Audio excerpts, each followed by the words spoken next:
So once you're cozied up in your couch in pajamas, can I borrow your imagination for a minute? Yes? All with me? So I would like for you to imagine it's a Monday morning, bright and early, like 7 a.m. You get up for work, which is probably going to be the hardest part to imagine during COVID-19 time. And your alarm clock goes off. And of course, if you've watched enough movies, you know what happens then. You smash down at the alarm clock. Someone had, you have to rub the eyes and there's a stretch, right? You have to get up bright and early. And you're really not in the mood because it's a Monday morning and nobody wants to get up on the Monday morning to work. But then you checked your phone because that's just what we do when we wake up early in the morning. You check your phone and you scroll down in your schedule for the day. And you see that actually today's a day to look forward to because tonight a good friend of yours is getting married. This is not just any friend. This is a friend who's been single for a really, really long time and dated so many people and their heart was broken over and over and over again. And like finally they called you a few months ago and they told you that they had met the love of their life. If it's a girl, it's the man of her dreams and treats her with the greatest of honor and respect. And he's just so sweet and cute and wonderful. And it's her soul mate. And now is the day that her wedding comes. And you're like, you know what? This is a reason to smile. So you get up and get out of bed. You get yourself to work with a nice cup of coffee in your hand. At the end of a very long and grueling day at work, you get up the steps of your house and then you realize you get excited because you get to get into your tux or your dress, whoever you are, because you're going to your friend's wedding. So when you arrive at the wedding, you hear the music playing in the background and the gowns and the sparkles and there's flowers and you smell delicious food and that music is just so, and you're like, wow, you like all weddings, but this is like your really good friend. So when you sit down at the chuppah waiting, the groom comes out. You see he's smiling from ear to ear and he walks down the aisle and stands underneath the chuppah. And then your friend comes out.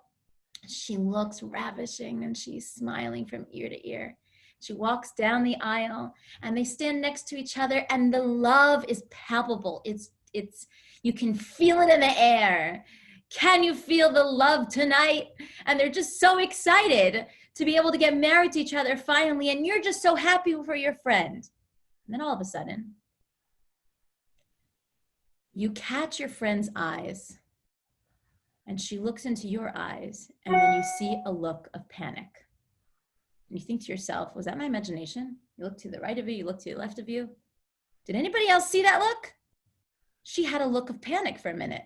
She gave me this look like, it must, then you see her slowly walk away from the chuppah and you realize, I think she's getting second thoughts.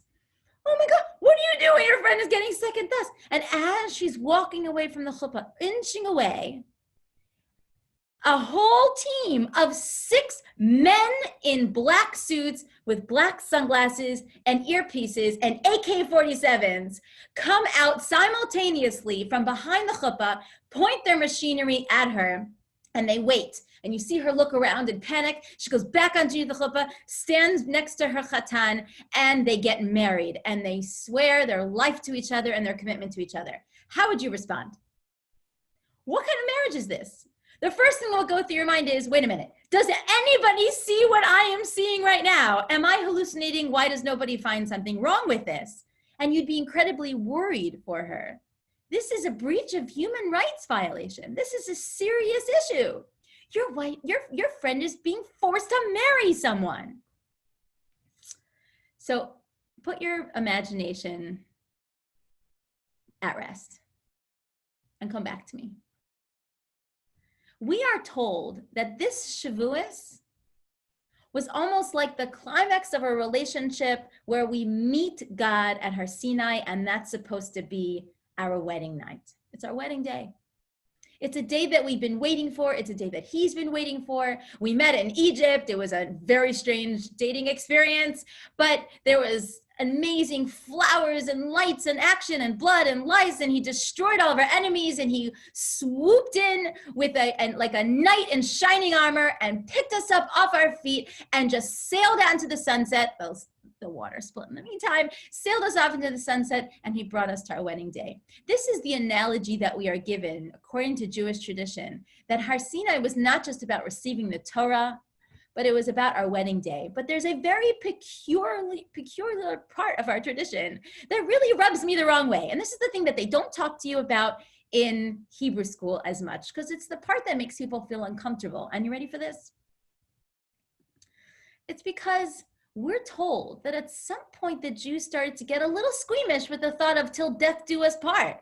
Like, this is a forever thing. Even if I want to opt out of it, you're not going to let us opt out of it. That's kind of a little bit nerve-wracking. What if I have a grandchild that's not so interested in this? And they started to back away, and Hashem took the mountain, lifted it up over their heads, and hung it over them, and told them that if you do not accept this Torah, I will drop this mountain on you, and this will be your gravesite. This is not very romantic, I'm sorry to say. I find this tradition so disturbing. Because it's not just about being like someone's worst nightmare. It's also the fact that how does that hold any weight in terms of our responsibility?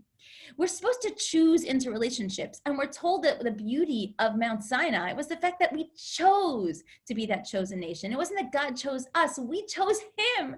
That's so beautiful.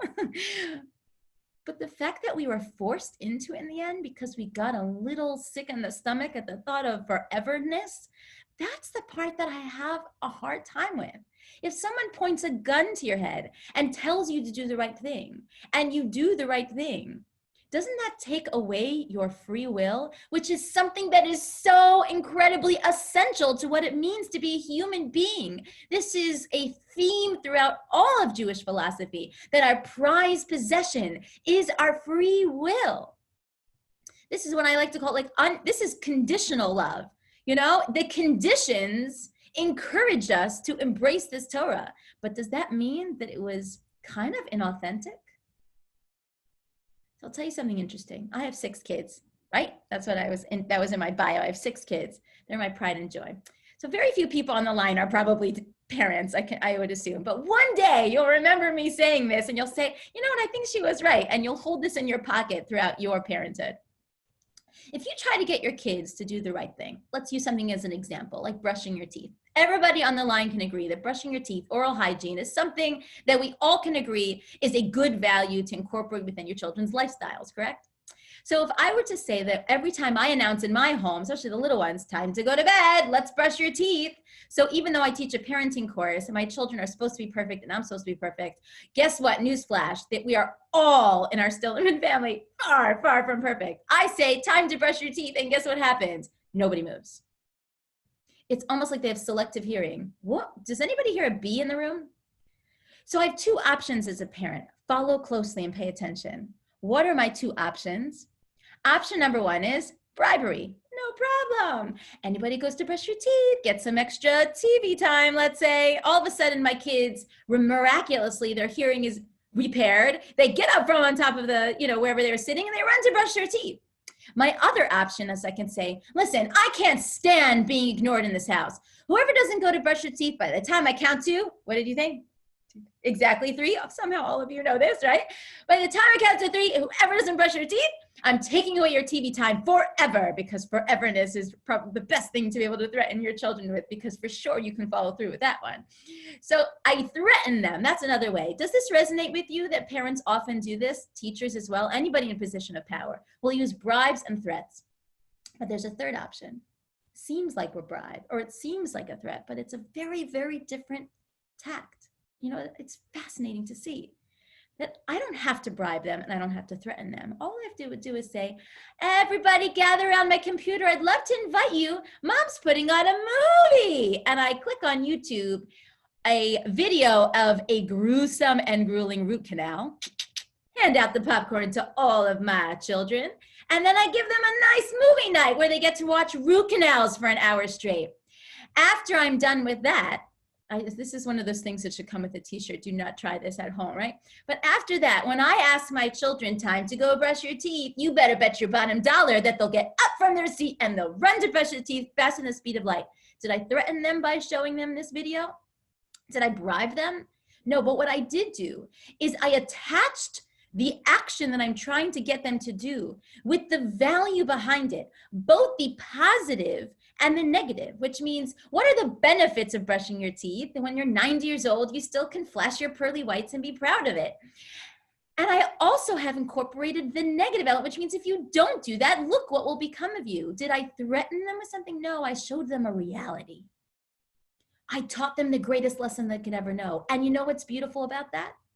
The night after that, and the night after that, and the night after that, and possibly well into their adulthood, every time they're too lazy to brush their teeth, even after I'm long gone and even out of their lives, they'll remember that lesson. They'll remember the weightiness of the subject of oral hygiene, and they'll say, get up off of your lazy bottom and go brush your teeth, because there's a value behind it. And I would like to suggest that when God raised the mountain over their heads, he was being such a smart parent. He was saying something remarkable that has lasted till today, and that's why you and I are on the line in 2020, Zoom learning Torah. He was saying that there's a reality. I'm not threatening you. Truth be told, they lost their free will long ago in Egypt. Because if you saw all of these miracles happening, if you saw the sea split in front of you, wouldn't you run to Mount Sinai and accept the Torah also? Come on, sometimes too much romance and too much love strips you of your free will as well. You have no choice. You're so in love. You'll run to the altar. And you might not necessarily be thinking clearly about the enormity of this decision. So it wasn't even about free will. It was the fact that he was showing them what it means to be in their graves, essentially, to not be able to taste immortality, to be mortal, to know that this Torah is something so much more important than you right now here today. So allow me to elaborate with the following story.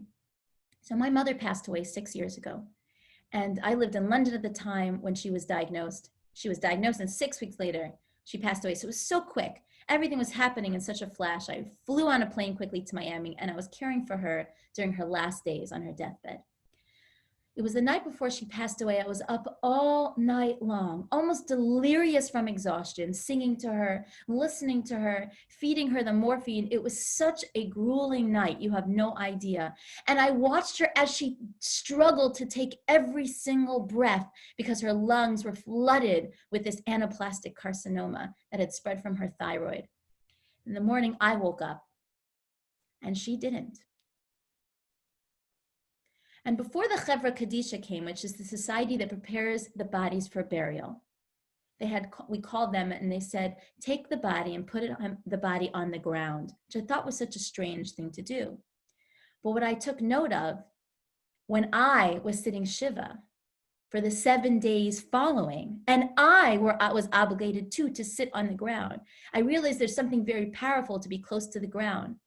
It was an awareness of the fact that I am not immortal, that every decision that I make is so consequential to my life's direction, and every moment is precious. And that body that I take such good care of, that I work so hard to make sure that it stays under a certain weight, and then it's painted and plucked and all that figure, whether you're male or female, we pay so much attention to it. And the consuming, the indulgence that we keep feeding, the most delectable of foods, we forget that there's that soul that we desperately need to feed. But when the body is close to the ground, close to its source, which is where the body comes from, and that's why we return it to the ground at the end.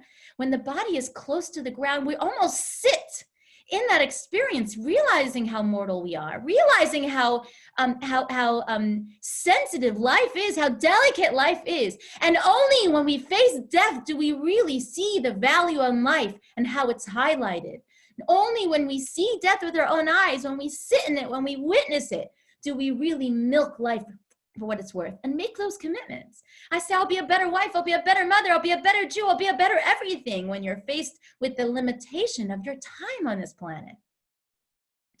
I would venture to say that when God lifted that mountain over their heads, he was saying, I want you to value the mission that you have in this world, the souls that I'm giving you today, because this was the day that the Jewish soul was born. This was the day that there wasn't even a concept of a Jew. Before then, there was no such thing as a Jew. The contract bound the Jewish soul to its creator forever. And he said, if you don't take this contract and live by it, if you don't cherish it, then it brings your mortality to the world and the rest of the nations. You can be that light unto the nations in the same way that you see so clearly now where you come from and where you could end. The secret to the immortal Jew was right then and there, the deep impression that was made, knowing that it is not something that happens naturally. We are supernatural. We defy statistics. And being in that reality, feeling what it meant to have earth on the bottom and earth on the top was a humbling experience that we carry with us till this day. But I will tell you something fascinating. The Gemara says that our experience at Mount Sinai was not complete, like a puzzle that had a missing piece, but it was a gaping hole. Not just one missing piece, but a huge chunk of missing pieces where the picture was not complete. Not in our minds, at least. The Gemara says that a millennium later, 1,000 years, that's how long it took for the accepting of the Torah to be complete. Do you know why? Because before it happened that we received the Torah, the solidification of the relationship truly didn't take place, because it's so easy to accept the Torah under those conditions, what I like to call before conditional love. What happened 1,000 years later was the Purim story, which we're all so familiar with because we get to dress up like clowns and overdrink with a kosher stamp on it. It's okay, it's Purim, right? When we're at Purim, what happened during the story that gave that stamp, that seal of the acceptance of the Torah, of all the holidays, right? So if we go through the story of Purim, you'll find something fascinating. So I'm a grandchild of 4 Holocaust survivors. My Zaidi was in the camps during the war. He went through 6 different concentration camps. My Savta, she was hiding and pretending to be a non-Jew in a non-Jewish family's home. My Sabo had joined the Russian army to fight against the Germans. And my Bubby was hiding in the woods. 4 very different perspectives, 4 very different stories, and 4 very different avenues that they took in order to survive the war. What I don't see in the Purim story is that when Haman rose to power and threatened the Jews, how did they respond? They responded and they were praised for this, that they did teshuvah, that they changed their ways. They knew they kind of messed up. They knew they veered off the Torah path. They knew that they were getting way too comfortable in their environment. They knew they kind of missed the point of what it meant to be a Jew. They knew that, and they immediately retracted. I don't know how I would have acted in the war. And truth be told, I'd rather not think about it. And I don't know how I would have acted if I would have been faced with one of the greatest anti-Semites in human history, in Jewish history, which was Haman. I don't know how it would have been, but I don't see any ghettos recorded set up by Haman. I don't see any attempt to escape. And I don't see any attempt to fight. How fascinating is that? Nobody joined an army. Nobody put an IDF together. Nobody bought false passports to try to get out of the country. Nobody. How did they respond? They responded by fasting, by doing teshuvah, by changing their ways, and by praying and connecting with their Creator. There's something remarkable about that. You know why? Because it's easy to fight and it's easy to escape. It's easy to take up arms. I know that they had the ability to take up arms because the part of the story that we don't like to talk about is the fact that Esther wasn't fully successful in convincing the king to get rid of the edict in the first place. Haman said, kill all the Jews. And Achashverosh said, sure, why not? And Esther came and pleaded and said, please don't annihilate my people. And Achashverosh said, kill Haman. But guess what remained afterwards? The edict. So Achashverosh said, you know what? I can't do anything about that law over there, that little thing that says that everybody can kill the Jews, but I'll let the Jews fight back. They needed permission? Well, if someone comes at you with a gun, you fight back. That's just survival instincts. We knew they had the capability to fight. They could have fought before Achashverosh's permission. They had the capabilities to run away, but they saw something different. This is the beautiful part. Unlike Har Sinai, where their bechira, their free will, was somewhat robbed from them. God was so clear in their eyes between the miracles and the mountains. How could you not choose? They said, Na'aseh v'nishma. Na'aseh means we'll do. They barely ask questions. Whatever you say, God, whatever you say, I sign up for it. I am totally in love with this concept. But when it came to the Purim story, the entire theme of Purim, the reason why the word Esther, which comes from the word Hester, which means hidden. The reason why, if you actually read through the history book, which is the scroll, the Megillas Esther, doesn't mention God's name once. You'd think the people who wrote down the story would have put in a little sprinkling of God here and there. It's a very Jewish thing to do, to mention one of his names. But purposefully, they omitted it because the theme of Purim is the fact that it was a dark time. It's the fact that they had the ability to choose in its purest form. It was unconditional love. It was a pure relationship, that they didn't look at Haman and hate him, and they didn't look at Achashverosh and blame him, and they weren't mad at Esther for doing something more, and they didn't look at Mordechai for causing the whole mess in the first place. Immediately, they turned inwards, knowing that if you can't see God in the outside, he must be inside.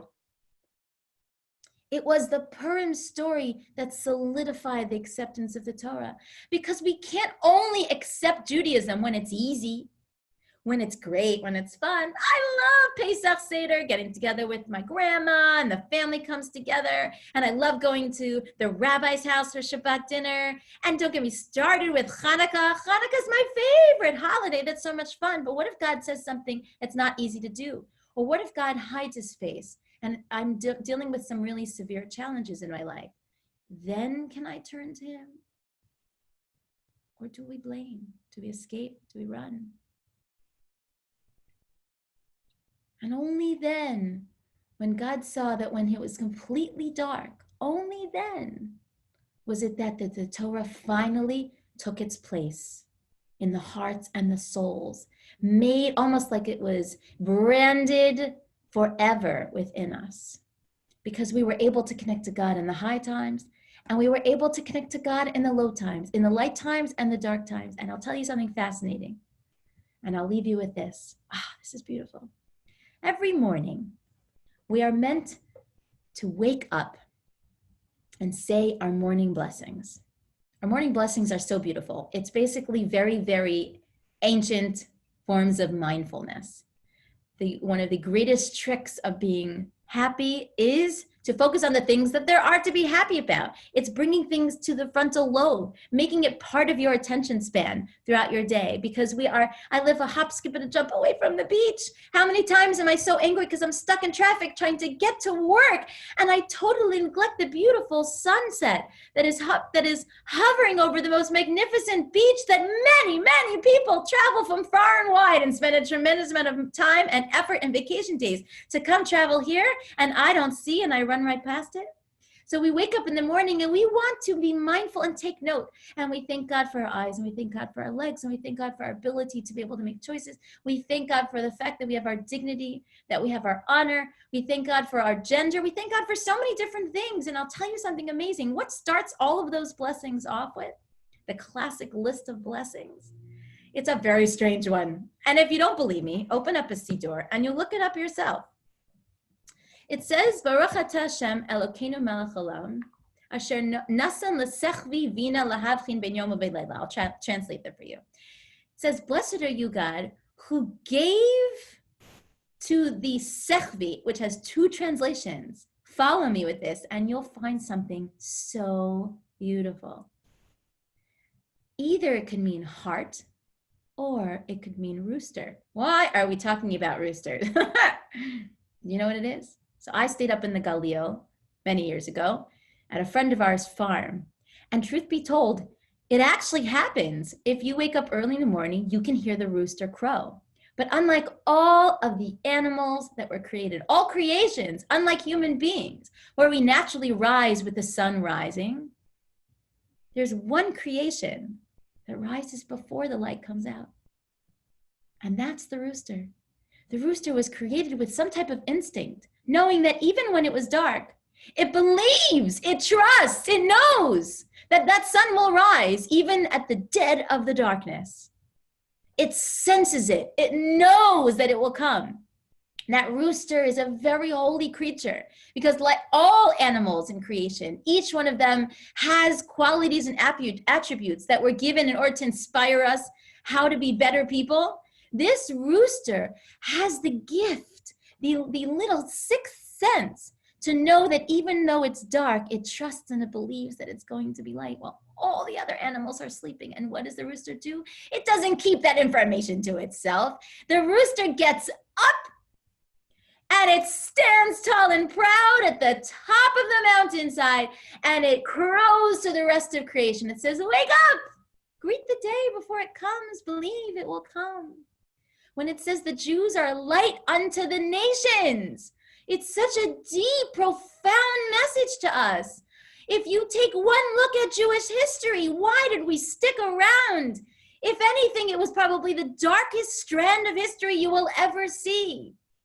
Wherever we go, we're banned, we're burned, we're excommunicated, killed. Wherever we go, yeah, we still show up. We're the rooster that's crowing.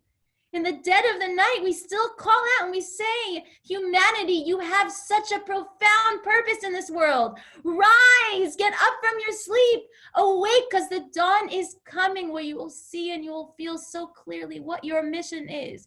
And you will be able to sense and feel that relationship, that close relationship with God once again. When we received the Torah at Har Sinai, it was such a beautiful opportunity. Until today, as we are sitting on this Zoom call, which is such a remarkable thing to think of, thousands of years later, we're still here learning that Torah, even after it was dark, even when we had a chance to choose and it was hard to choose, we're showing up. And the people who showed up tonight are a testimony to that. And the people who show up and work on their Shabbos, it's a testimony to that. And whatever you do, each time you do it, we live in a very dark world. You are that light in that world. And the Torah was the beginning of shedding that light. So I would like to wish everybody who showed up and shines that light tonight, wish you a beautiful Shavuot, a beautiful Shabbat, which comes right afterwards conveniently, and a beautiful lifetime of rising to the occasion in the good times and in the bad times, showing up and saying, I'm here for the relationship till death do us part, because I love being here, because it's real, because it's truth. Thank you for coming. Thanks for listening, and thanks for having me.